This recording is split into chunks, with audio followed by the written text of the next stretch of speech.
All right, so one of the ways that we can isolate what we're doing with our upper body is something we call wide stance shots. And the reason that these can be so beneficial is that it can kind of open our eyes and allow us to feel, what a really efficient path up top can be, so that when we do come back and take advantage of our sequencing in terms of the ball moving first and legs attaching under, the path that we've started to groove with our upper body is at its optimal place, right? And then all we're trying to do is try to get this ball moving as directly and in a straight line as possible, or that allows us to. That allows us to get the arc that we want along with the power that we want to, okay? So this is it's a good drill for anybody that maybe has problems looping the ball away. So what I mean by looping the ball away is, let's say you could even start connected, but let's say we start rather disconnected here, and you're somebody that likes to really pull this ball backwards, okay? We pull this ball backwards, then our legs come under, and we shoot from there. Now, you may say, okay, that's not a problem here, but that does become a problem the further away we get. And you have to think, all of this energy that I create moving the ball up here to this set point, everything's going behind me, right? My target's in front, but I'm pulling the ball behind. So if I'm pulling the ball behind, that means eventually I have to stop and then get it to go forward again, right? So anytime there's direction change in the shot, right, it makes things a bit more difficult than it has to be. It doesn't allow us to transfer energy from our body into the ball in the most efficient way. It's just one of those things it's harder to repeat than not. Not saying that you can't do it, but in my opinion, there's a real ceiling on how good you can be doing it. And it's definitely going to put a ceiling on the range that you're able to shoot with as well, right?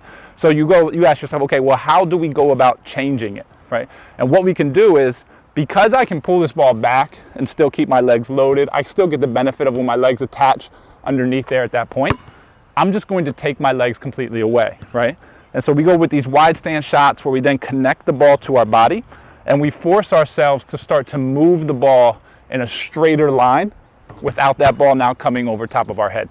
From here, I could still definitely pull that ball back, and then I'm through my shot. That's not that big of a deal, right? But the further away I get, the harder that becomes. So we start to groove this path close, and then we start to back it up, okay? So then the more we back it up, the harder it would become for me to take my legs away completely and then pull this ball back and then forward, right? Stronger you are, the more you can do it. This is why you see guys like LeBron at the free throw line. When LeBron goes to the line, and I posted a video on this before, he swings this ball out around and then back this way. And at 6'8", 6'9", and as strong as he is, it's no problem for him to move that ball to that 2 position, and now he recreated his line and then he's through. But for the majority of us, for a lot of us, that's not the case, right? That's not the case in terms of the strength that we're able, or the power that we're able to create.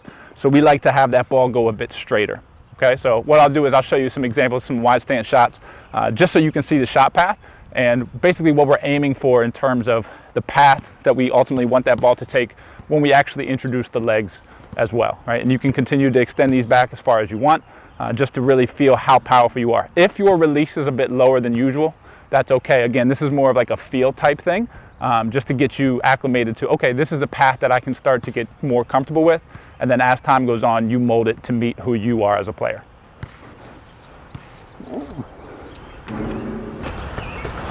Ooh.